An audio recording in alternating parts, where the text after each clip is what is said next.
Bonjour à tous et bienvenue dans Cult & Click pour une nouvelle vidéo de presque qualité. Je suis avec l'ami Kerr dans un setup un petit peu particulier. Certains vont dire mais est-ce qu'il a vraiment son goût qui est à chier? Eh bien non, je suis tout simplement dans un hôtel et on avait décidé, vacances ou pas vacances, de faire une vidéo sur la critique du dernier épisode de House of the Dragon. Et pour ça, eh bien, qui de mieux que Kerr pour donner son avis, Kerr qui est plutôt le côté enthousiaste sur l'épisode, et moi pour le coup cette fois-ci ce sera pas les deux ont le même avis sur House of the Dragon, et moi qui suis un petit peu déçu par ce final. Bref, on va en parler. Kerr, qu'est-ce que tu as un peu pensé de tout ça? Alors déjà, bonjour mon cher Greg, et merci à toi de prendre sur ton temps de vacances, parce que tu es, pour ceux qui ne le savent pas, à Gravelines en face de la centrale nucléaire, avec une vue magnifique. Alors l'épisode The Black Queen, on a la réponse de pourquoi ce titre. Tout simplement parce que c'est Rhaenyra, la reine. Épisode réalisé par Greg Yaitanes. J'ai massacré son nom, mais il faut juste retenir qu'il a fait 3 épisodes de la saison. Un épisode qui a cartonné en audience, communiqué HBO avec plus de 9 millions de personnes qui l'ont regardé en direct.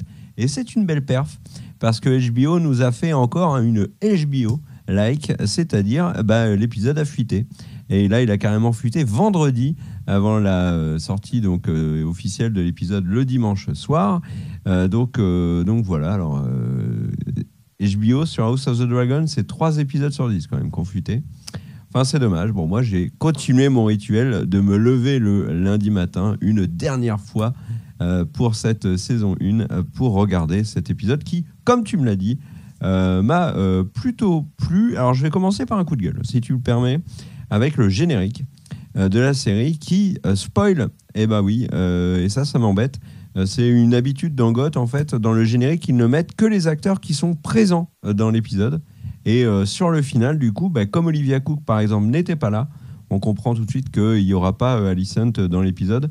Moi, je trouve ça dommage. Il devrait y avoir, en dehors des personnages qui décèdent, par exemple, Paddy Considine sort du générique pour la première fois de la saison, et c'est d'ailleurs Matt Smith qui commence le générique. Il devrait laisser les autres pour qu'on ait des surprises, parce que ce générique nous en apprenait quand même beaucoup sur quel personnage allait être présent, et surtout quel personnage majeur n'allait pas être de la partie. Alors moi, ce que j'ai aimé dans cet épisode, c'est qu'il est il est étonnant. En fait, c'est pas du tout le final que j'attendais. On est encore une fois presque dans un espèce de huis clos. Alors c'est pas vraiment un huis clos, mais on est juste à Pendragon et puis un petit peu quand même à Calmy, mais on n'est pas dans un épisode qui nous balade un peu partout dans Westeros, comme l'était d'ailleurs l'épisode précédent qui s'était focus sur Port-Réal. Donc ça, c'est encore une fois un épisode qui me prend un peu à contre-pied, sans mauvais jeu de mots. Cette fois, promis, on ne fera pas de jeu de mots avec les pieds. Vous nous avez à l'œil, à n'en pas douter. Donc voilà, le truc que j'ai trouvé... Alors, il y a des scènes très fortes dans cet épisode. Il y a aussi beaucoup de cruauté. Il y a une scène qui sort du lot et qui est difficilement supportable, surtout quand on sait qu'il y a tant de personnes qui sont victimes de fausses couches. C'est bien évidemment celle de Rhaenyra et cet accouchement qui est peut-être la scène la plus dure en fait de GOT, avec une Rhaenyra qui fait tout, la musique est magnifique peu après la sortie du bébé. On sent la douleur de Rhaenyra, on sent aussi la douleur de Daemon. C'est incroyablement bien joué, la scène est très forte, les images sont très dures.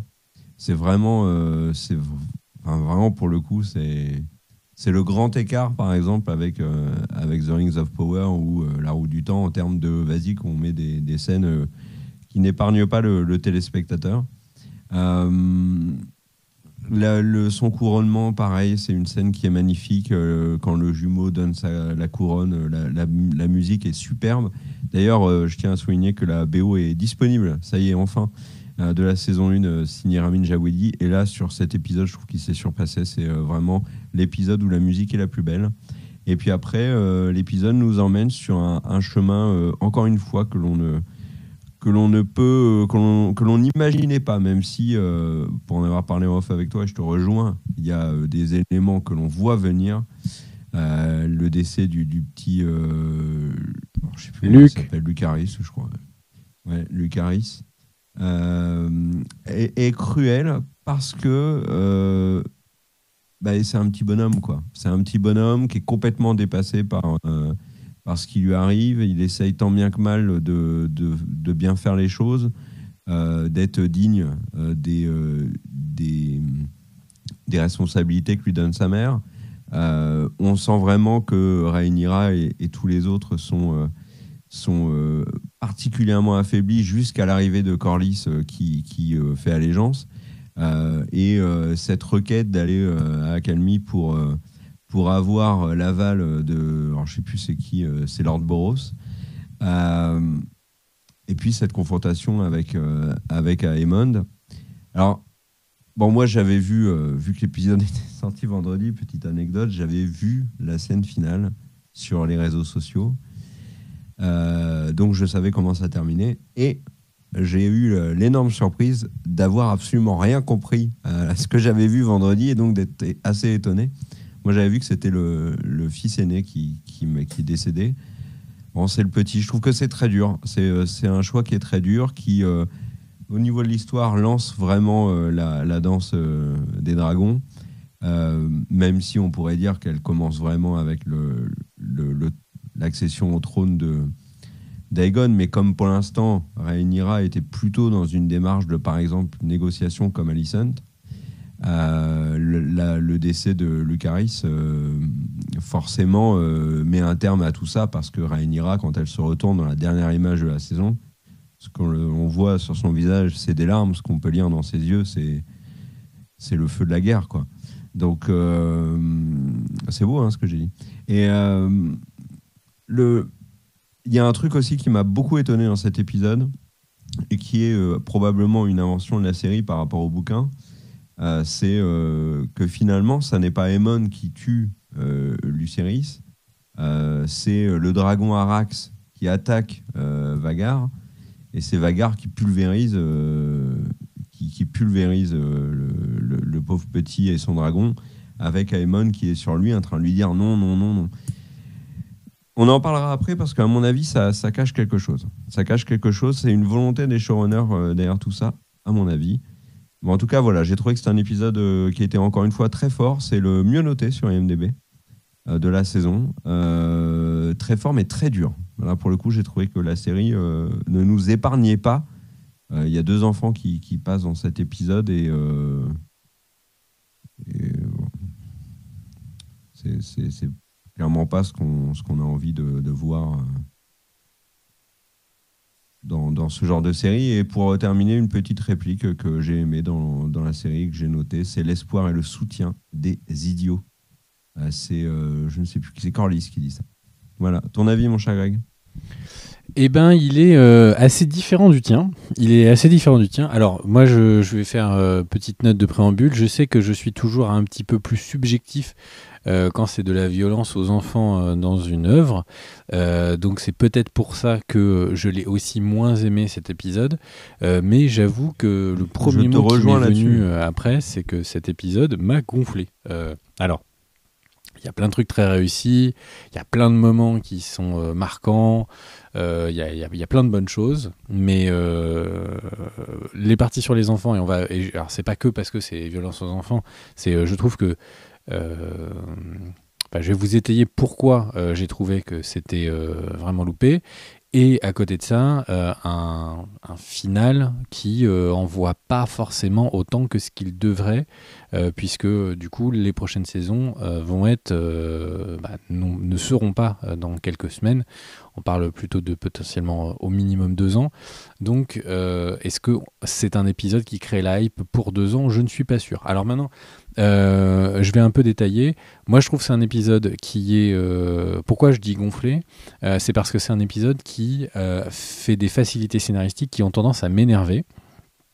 En gros, souvent quand des scénaristes, des showrunners se disent comment est-ce que je pourrais rendre un événement pour un personnage marquant, tout de suite, ce qui est le plus viscéral, c'est effectivement de toucher à ses enfants, à une fausse couche. C'est tout de suite ce qui peut du coup le plus parler à tous les parents. Et là, la série ne nous épargne aucune image atroce sur cette fausse couche. Elle est mélangée en plus avec des images d'un dragon qui est en train de crier. Donc on a l'impression qu'il y a un peu de magie qui va être là, que peut-être l'enfant va être sauvé par les flammes,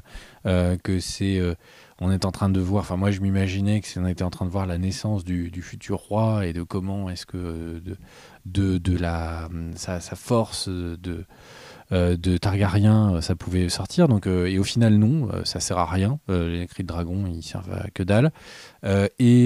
Pourquoi est-ce qu'on aurait vu, donc c'est vraiment sans nous épargner quoi, on nous montre le fœtus, enfin c'est vraiment, on y va dans des images très graphiques. Et du coup, moi je me dis, les gens de House of the Dragon, c'est pas des gens qui font du putaclic. S'ils nous montrent quelque chose aussi violent, c'est qu'il y a une raison. C'est pour nous montrer que Rhaenyra va foutre à feu et à sang tous les 7 royaumes dans quelques instants. Et non, en fait, Rhaenyra a oublié qu'elle avait fait une fausse couche 2 scènes après. C'est-à-dire qu'il y a vraiment, on lui donne une couronne, elle a oublié. Voilà, elle se retourne, elle ne se retournera plus jamais. Fondamentalement, je ne comprends pas du tout, du coup, à quoi sert cette fausse couche. Cette scène est vraiment extrêmement graphique pour rien, vraiment pour littéralement rien. Ça n'a aucune portée, aucune valeur dans l'épisode. Voilà. Donc du coup, c'est effectivement juste du putaclic graphique pour que à la machine à café, les gens disent oh là là, cet épisode, c'est terrible. Et c'est en sachant que à la fin de l'épisode, ça se termine sur la mort de Luc. Donc c'est catastrophique. Enfin, c'est pas catastrophique. Je trouve que c'est d'une facilité qui est très énervante.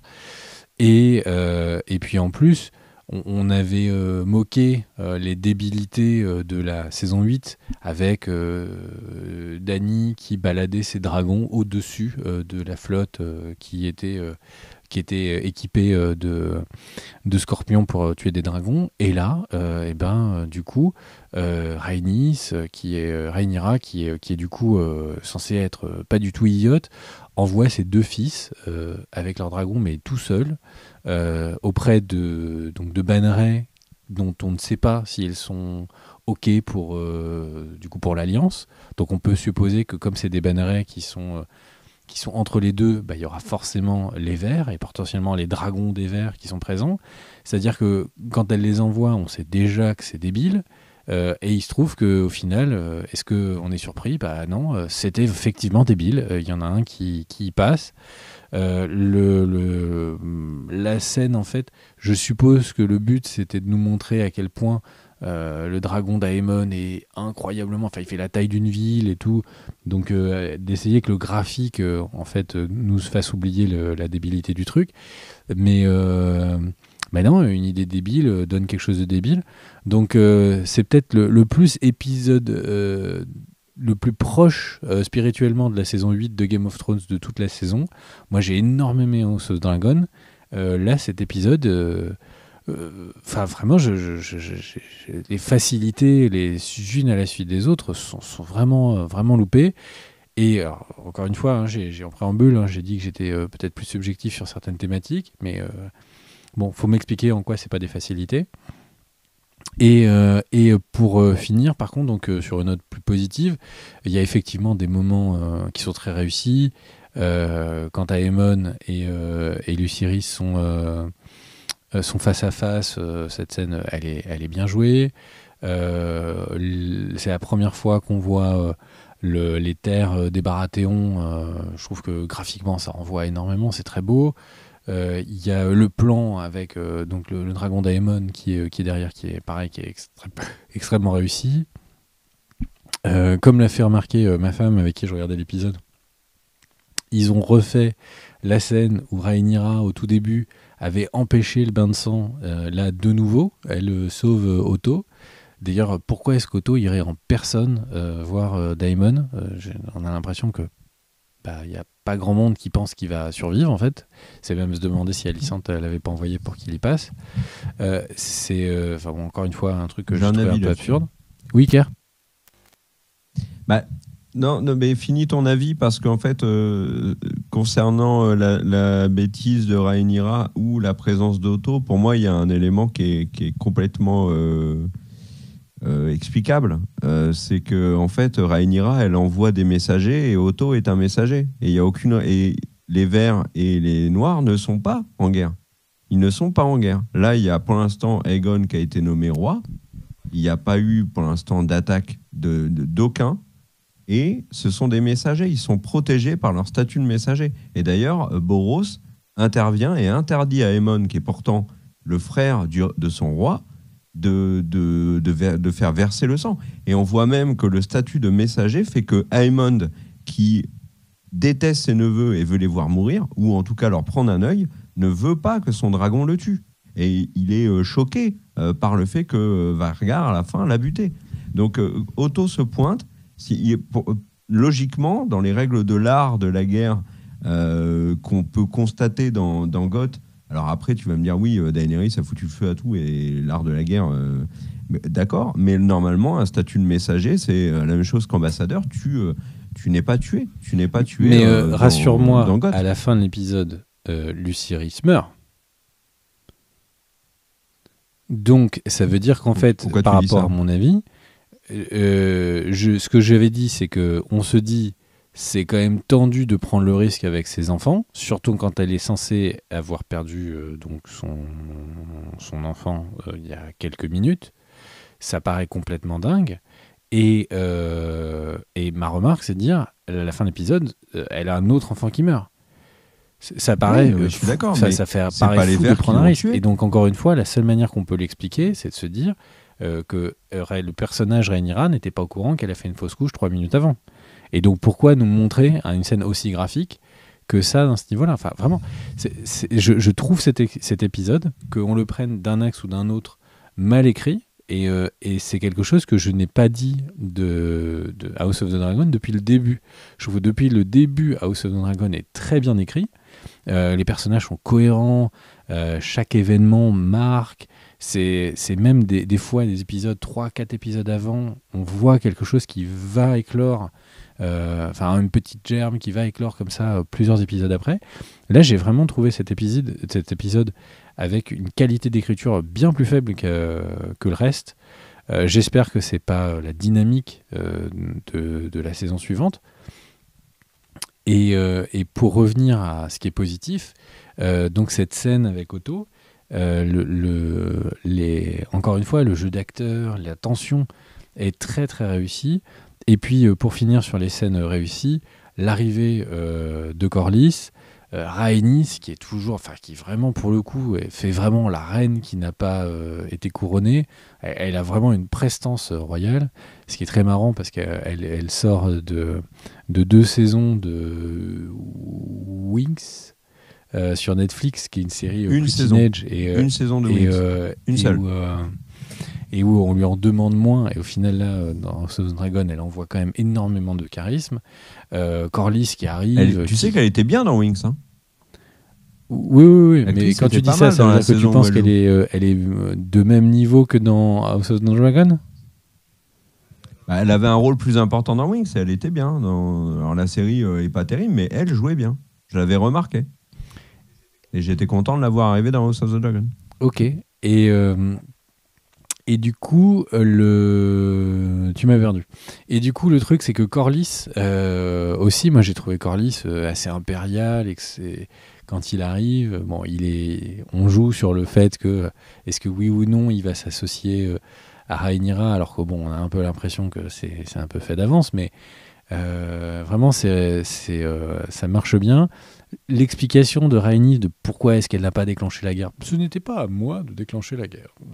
voilà, est un peu étrange, surtout qu'après elle dit bah oui mais c'est fils, machin, enfin on sent qu'elle a conscience et qu'elle a déjà choisi son camp. Donc bon après ça c'était le défaut de l'épisode précédent.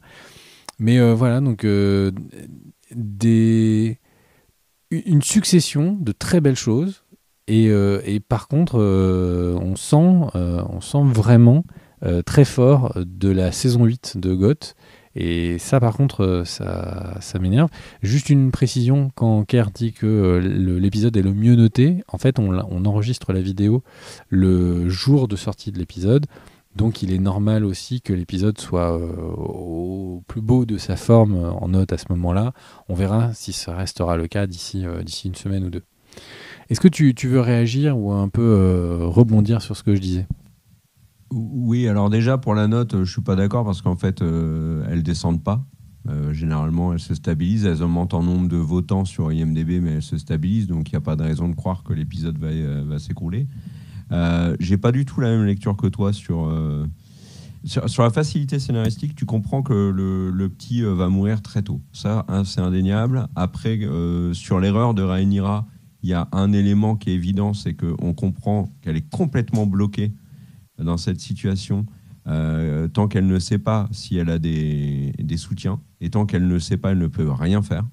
Donc, qu'elle envoie ses enfants armés d'un dragon, qui est quand même l'arme ultime dans GOT, en sachant que par exemple il a fallu un dragon pour soumettre Dorne avec Aegon le Conquérant, ou soumettre d'autres armées juste avec un dragon. Alors certes, les Verts en ont, mais il n'y a pas de raison de penser qu'ils vont les utiliser parce que c'est un peu l'arme, c'est un peu l'arme atomique de GOT. S'il y en a un qui utilise son dragon, les autres peuvent aussi l'utiliser. Et comme le dit Daemon d'ailleurs très bien, parce qu'il fait la liste, et d'ailleurs on découvre plein d'infos sur les dragons, et ça j'ai trouvé ça très chouette.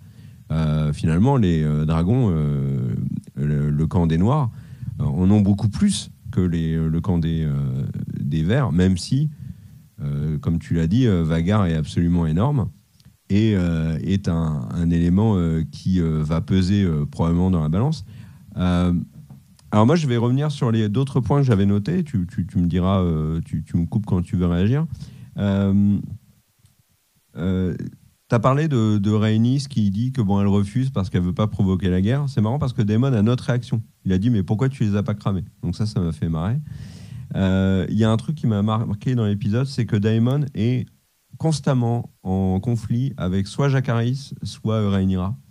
Il se dispute avec elle vraiment sans prendre de pincettes devant tout le monde, alors que c'est la reine. Daemon est très très étrange dans cet épisode. Petite remarque, il y a une petite scène au calme de violence conjugale entre les deux,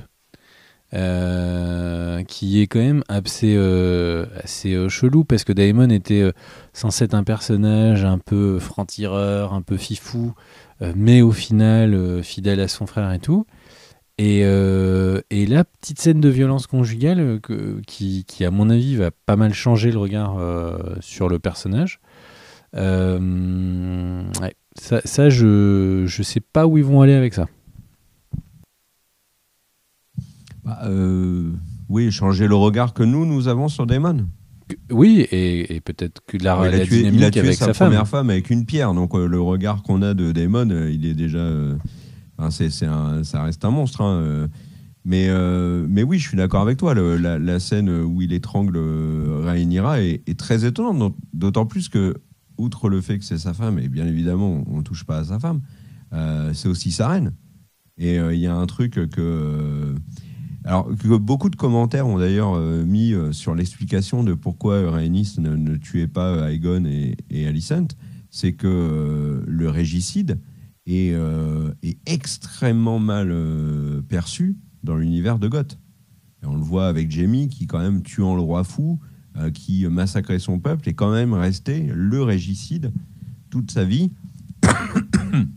alors qu'au final, il avait sauvé finalement plein de monde. Donc ça peut être aussi une des raisons. Là, par exemple, Daemon est à deux doigts de porter atteinte à la vie de Rhaenyra. Et en tout cas, j'ai trouvé vraiment que les disputes entre les deux et l'attitude de Daemon était très étrange. La scène avec le dragon, qui a l'air d'être un dragon assez badass d'ailleurs, et aussi intrigante pour la suite. Je pense que c'est un dragon qu'on verra. Ouais, là carrément j'ai eu l'impression que c'était genre teasing. Pour ceux qui ont lu les livres, il y a ce dragon hyper vénère que vous allez bientôt voir. J'ai vraiment oui, peut-être, vu. c'est ce que je me suis dit J'ai aussi, pas ouais. lu le livre, mais j'avais vraiment l'impression de voir un clin d'œil pour ceux qui ont lu les livres Oui. sur un dragon spécifique, quoi. Je suis d'accord avec toi, et en plus ça fait énormément écho à la scène de Tyrion qui se présente dans les caves de Port-Réal face au dragon. Donc c'est à Port-Réal d'ailleurs, ou non, c'est pas à Port-Réal, je dis une bêtise. Enfin, quand il fait face au dragon, l'ami Tyrion. Donc voilà. Il y a un truc aussi que j'ai noté, c'est que Rhaenys alors annonce les mauvaises nouvelles, comme ça provoque la fausse couche de Rhaenyra. Alors de ce que j'ai compris, le décès du 6e enfant, donc de Rhaenyra, est un des éléments déclencheurs de la danse des dragons, avec plus le décès de Lucerys. C'était, de ce que j'ai lu, une petite fille dont le fœtus n'était pas viable. Elle était difforme. Et je pense que Rhaenyra le savait. Alors, ça ne justifie pas du tout pourquoi est-ce qu'on a une scène aussi atroce sous les yeux. Et aussi Mais en inutile. tout cas, ça a une... Oui, mais c'est... Faut m'expliquer l'utilité de cette scène en fait. Alors, ben justement, une des utilités de la scène, mais alors tu vas me dire, c'est un peu tordu, mais Rhaenys annonce qu'elle part. Et Rhaenys reste du fait de la fausse couche, et Rhaenys reste ensuite aux côtés de Rhaenyra jusqu'à l'arrivée de Corlys. Le fait que Corlys arrive, il arrive non Ça, seulement... c'est ton point de vue, on est avec d'accord. Enfin, c'est ta théorie. Parce que quand elle non, parle à Corlys, on comprend qu'elle elle soutient Rhaenyra.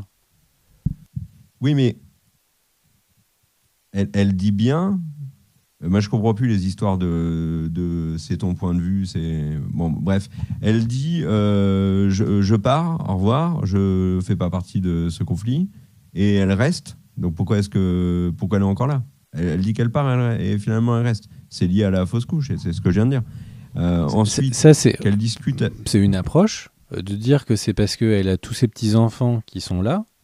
Et que son mari, à ce moment, on ne sait même plus s'il va vivre. Il est peut-être on annonce qu'il est en chemin pour venir à Père-Dragon. Enfin, il n'y a aucune raison pour laquelle elle se barrait. T'imagines, on te dit, il y a ton mari qui va peut-être mourir, il arrive, et tu te barres. Elle peut aller à sa rencontre. Sur son dragon et laisser ses petits-enfants au milieu de la guerre. Sachant que, rappelle-toi, il explique qu'il est à peine quelques jours qu'il est en train d'arriver. Et c'est la même chose sur les conséquences de la fausse couche, c'est qu'on ne sait pas le temps qui passe entre les différents éléments de cet épisode. Donc, alors, il y a un truc qu'on n'a pas évoqué. C'est-à-dire, quand tu dis on ne sait pas le temps qui passe, on sait qu'il se passe que quelques jours au grand maximum, puisque c'est entre le moment où il y a l'annonce et le plus loin possible. Enfin, c'est le moment où Otto arrive. Donc, en fait, et Alicent dit qu'il faut aller faire une proposition à Rhaenyra. Donc on ne parle que de quelques jours. Alors déjà, de mémoire, Port-Réal Pédragon, c'est pas si près. Il faut quelques jours pour y aller, surtout qu'ils ont l'air à pied. Je pense pas qu'ils sont à pied, mais... Ils sont en bateau, si cas, tu te souviens, ils parlent du bateau, bateau. et Père-Dragon est pas si loin en bateau. Il faut quand même quelques jours. Bon, après, peu importe, j'ai pas envie qu'on s'éternise là-dessus. Je dis juste qu'il y a une gestion du temps qui est un peu, qui est un peu floue là-dessus. Ce qu'annonce Corlys quand même, c'est son frère, il n'est pas étonné qu'il est complètement merdé. L'autre élément, et alors je pense que ça explique la grosse dispute, c'est que Daemon visiblement dit ne pas croire aux présages et aux prophéties, et il dit ne croire qu'au dragon, et je pense que ça c'est un élément qui est important, mais on découvre surtout qu'il ne savait rien pour le Night King, et est-il vexé par tout ça? Est-ce qu'il ne le comprend pas? C'est quand même soit c'est pour constamment nous rappeler le lien, l'affiliation entre House of the Dragon et Goth, soit il y a vraiment un truc dans la série avec le Song of Ice and Fire, quoi. C'est constamment rappelé, quoi. Alors, C'est moi, j'ai 4 ou 5 fois déjà dans la série. une approche peut-être plus simpliste pour le coup. Pour moi, cette scène, c'est ce qui déclenche cette scène de violence conjugale, c'est que, en gros, à ce moment-là, Daemon se rend compte que Viserys préférait sa fille à lui. Et en fait, depuis le début, à chaque fois que quelqu'un... cette relation qu'il a avec son frère, si elle est mise en cause, si elle est, etc., c'est les moments où il est le plus violent, où il est le plus énervé. Souviens-toi quand son frère lui dit je vais venir t'aider et tout, à la triarchie et tout, pour le videur de crabe, c'est le moment où il dit j'y vais tout seul avec mon couteau, il n'y a pas de problème. Et là, en fait, le fait qu'il se rende compte que Viserys lui a donné un secret targaryen à sa fille et pas à lui, ça déclenche cet excès de colère qu'il a eu aux autres moments où il y avait la relation avec son frère a été mise en question. Et pour moi, c'était aussi simple que ça, la dynamique. Mais peut-être j'ai vu ça trop simpliste. Non, mais l'analyse me paraît pertinente. Il y a un autre truc que j'ai trouvé symboliquement marquant, c'est Corlys qui soutient la démarche de Rhaenyra d'envoyer ses enfants en messager. Et donc, quand on sait ce qui arrive, du coup, Corlys est indirectement a précipité indirectement son fils vers la mort. C'est un peu symboliquement une vengeance, même s'il ne l'a pas voulu, du décès de son propre fils, de ce qu'il croit être le décès de son fils, une sorte de retour de bâton. Mais là, on est purement dans la symbolique. Quand les deux enfants décollent, on a le thème du vol de dragon de Daenerys dans Goth. Alors, moi, j'ai eu des frissons. Donc voilà. Et t'as parlé de la scène où on voit Vhagar dans l'ombre. Qu'est-ce qu'elle est. Cette scène, elle est vraiment ouf. Alors là, moi, j'ai vu Godzilla. Très clairement, je me suis dit, mais ce machin, c'est Godzilla. Et je pense vraiment que sur le décès de Lucerys, je maintiens que... Alors, c'était dangereux d'envoyer les enfants, je suis d'accord avec toi. Mais je pense vraiment que Rhaenyra, comme Otto, sont persuadés, dans leur action, d'être protégés par le statut de messager, et que le fait que la série nous montre que les dragons, déjà, sont indépendants et finalement obéissent ou obéissent pas, ça, c'est un premier élément. Et en fait, c'est pas les vers qui tuent Lucerys, c'est son propre dragon qui provoque sa perte. Parce que c'est Arrax qui attaque Vhagar et Vhagar qui réplique d'une manière absolument atroce. Mais moi, je garde. C'est effectivement un peu tourné comme ça, mais c'est Aemon qui le chevauche, qui le poursuit, qui essaie de l'attraper. Mais oui, mais enfin, il hurle non, non, non. Obéis-moi, à obéis-moi. À la fin, quand il se rend compte de ce qu'il a fait. Mais non, là, c'est typiquement un combat où on essaie de montrer un truc où c'est un peu un combat d'enfant ou de jeune adulte où ça va plus loin que ce qu'il pensait aller. Mais il envoie quand même son dragon à la guerre. C'est très clairement. La scène d'avant, il lui dit retire ton œil, ils sont en train de sortir leurs épées. Non, mais ça, d'accord, mais à aucun moment il a l'air de vouloir la mort de Lucerys. D'ailleurs, il lui dit donne-moi ton œil. Il dit je veux pas te tuer, je veux ton œil. Oui, mais ce que je suis en train de dire, c'est que il veut pas sa mort, mais par contre, il jette son dragon qui fait la taille d'une ville sur lui, quoi. Donc il y a bien un moment, il peut y avoir un accident, tu vois. Oui, mais en pensant que son dragon va lui obéir. Et d'ailleurs, que ce soit Lucerys ou Aemon, pendant toute cette scène-là, quand ils sentent que les dragons commencent à partir en cacahuète, ils sont tous les deux en train de hurler « Obéis-moi, obéis-moi, obéis-moi ». Ils veulent pas la confrontation. Que ce soit Lucerys ne veut pas tirer sur Aemon, parce que de toute façon, il sait qu'il a aucune chance. Et Aemon ne veut pas tuer Lucerys. Et ça, c'est très clair. J'ai une question à te poser. Ça... qui m'intrigue peut-être presque plus. À ton avis, du coup, le dragon d'Aemon, tu penses que quelle est la quantité de bétail qu'il ingère par semaine ? Est-ce que tu penses que c'est la moitié d'une région ? qui sont obligés d'asservir des peuples entiers pour juste lui fournir les moutons. Est-ce qu'on parle de 100 moutons? Est-ce qu'on parle de 2000 moutons? Moi, j'avais lu qu'il était vegan, mais avec la fin de t'imagines vegan, ça veut dire que la forêt amazonienne, il te la décape en 3 semaines. Ouais. Alors, le truc que je voulais dire quand même sur pourquoi est-ce que je pense que c'est important de retenir que Aemon n'a pas voulu tuer Lucerys, c'est parce qu'il y a 2 éléments dans la série où on a très clairement l'impression que les Hightower, la série veut nous faire comprendre que bon, ok, ils sont pas gentils, mais il y a des circonstances atténuantes. La première, c'est même 3.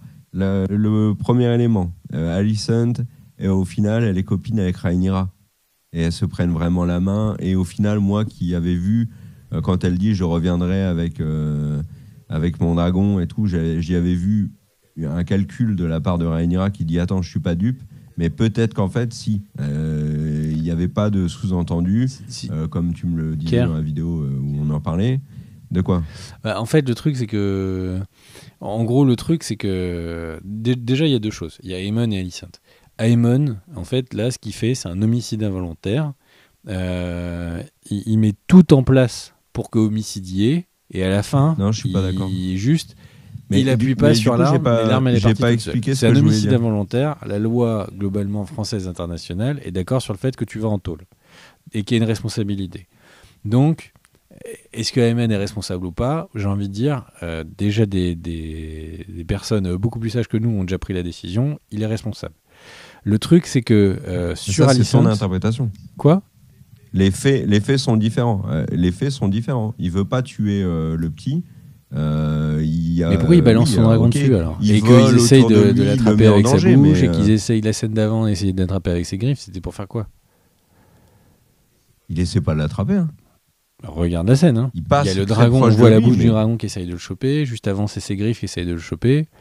Et du coup, Luke se planque dans les terres. Il arrive à lui échapper. Et ensuite, quand il remonte, d'un seul coup, c'est le moment où on voit son dragon qui balance des flammes et la scène se retourne. Mais tout ce qui était avant dans l'orage, le dragon essaye de le choper. Et juste pour revenir sur Alicent et sur la thématique des vers, en fait, les vers, et encore une fois, il y a la vision que chacun peut retenir de l'épisode, et il y a du coup les showrunners qui ont voulu clarifier certains doutes. Alicent est une nouvelle forme de Cersei, c'est-à-dire que Cersei c'est juste le mal, elle veut sauver ses enfants, elle va cramer tout le monde, et il n'y a pas de débat. Alicent, c'est une nouvelle forme de mal, c'est un mal qui dit qu'elle est pieuse, mais en fait elle en a rien à foutre et elle refuse des subventions sur l'église. Elle dit ah non mais moi vraiment j'ai vraiment soutenu mon mari toute sa vie, et puis au final elle le trompe avec un fétichiste. D'ailleurs il y a une question dans les commentaires qui disait est-ce que laisser quelqu'un se tripoter les pieds devant soi, c'est tromper ? Je vous laisse répondre, il y a eu un grand débat dans les commentaires. Le truc c'est qu'il y a ensuite elle fait une succession de choses. Elle laisse quand même quelqu'un qui tue ses parents. Tu en as parlé dans la vidéo précédente. Elle le promeut.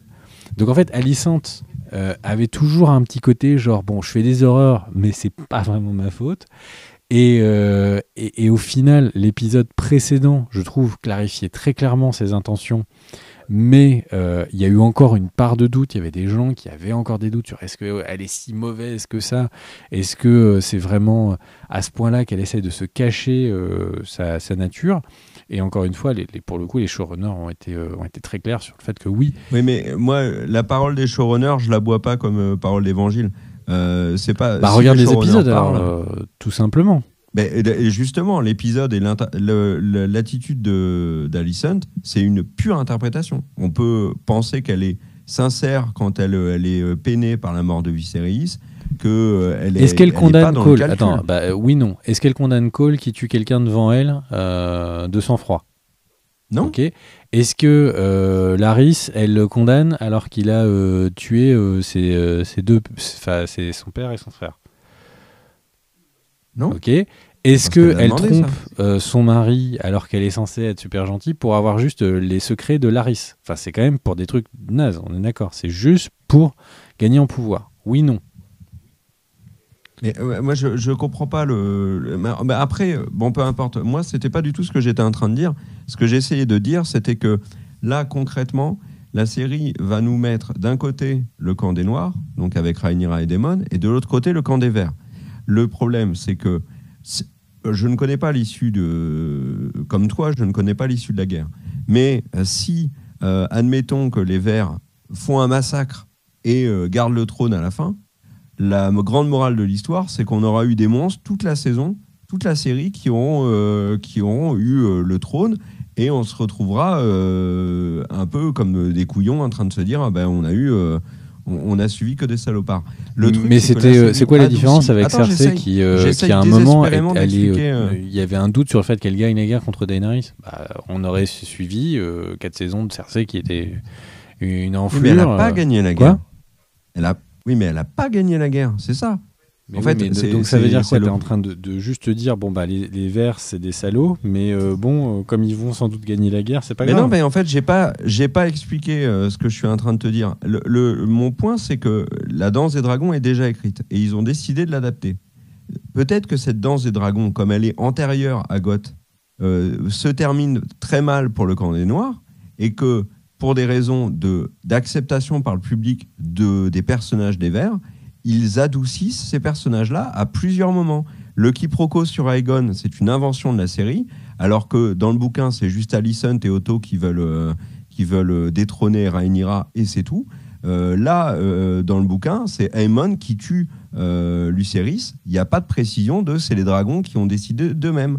En fait, ils dédouanent à plusieurs reprises les Hightower sur des décisions clés de la guerre.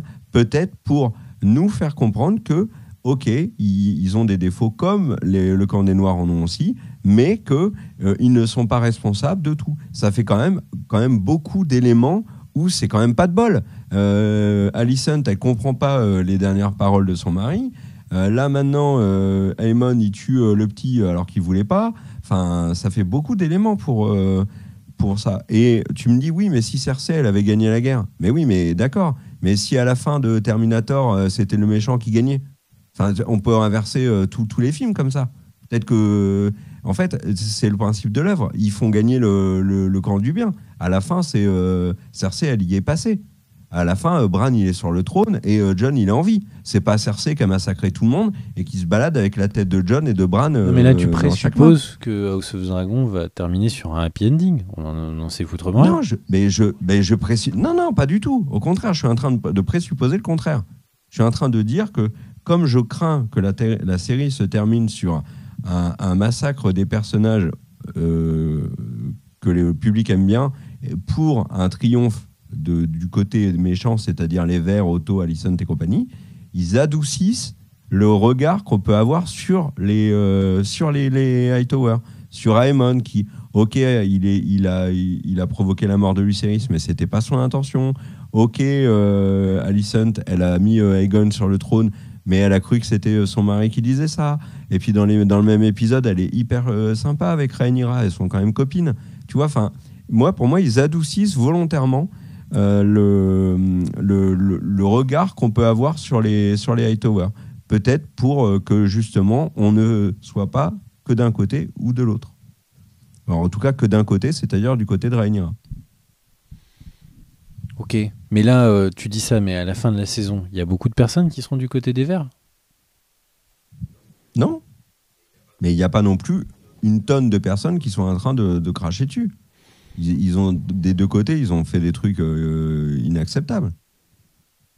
Enfin, je pense qu'il n'y a pas de personnes qui vont se balader avec des Daemon Forever, alors que le mec, mais qu'est-ce que Rhaenyra a fait sa femme avec une pierre? De quoi? Qu'est-ce que Rhaenyra a fait de détestable? Parce que tu la compares à Alicent. C'est une bonne question. Rhaenyra, moins Rhaenyra. Oui, moins. Je suis d'accord avec toi. Elle est plutôt, d'ailleurs, là, tu vois, dans la démarche, elle sait qu'elle s'est fait usurper le trône et elle n'est pas non plus dans une démarche je vais raser Port-Réal, on embarque les 20 dragons et puis on rase tout, quoi. Mais Rhaenyra, c'est un peu la seule qui sort du lot. C'est comme c'est beaucoup dans la série, les éléments qui font mal tourner les choses sont systématiquement des accidents. L'œil crevé d'Aemon qui a d'énormes conséquences, c'est un coup de pas de bol et c'était pas volontaire.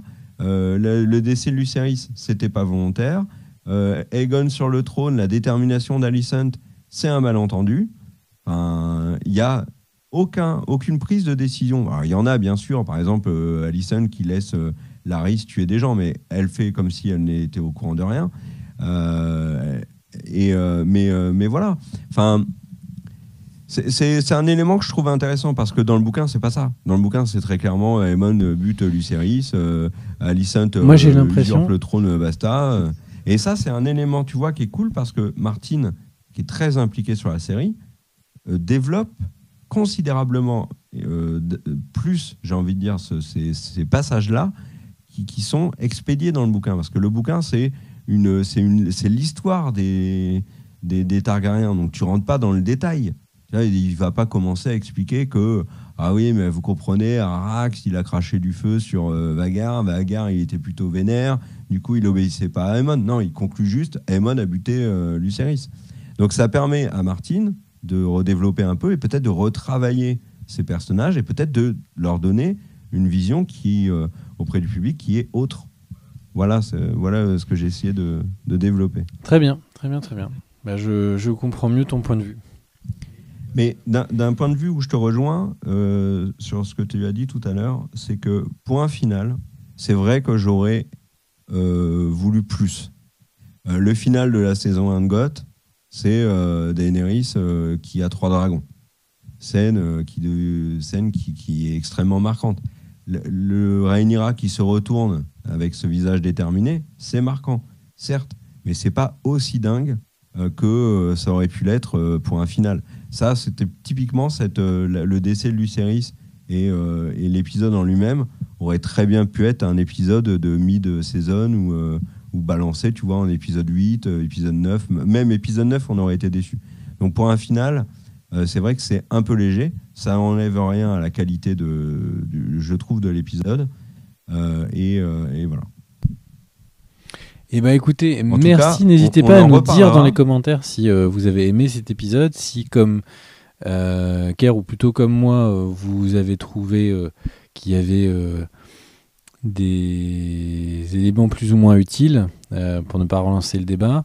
En tout cas, on se retrouve très vite. On va faire la critique de la saison. Donc là, c'est une semaine un peu particulière. Je suis en déplacement.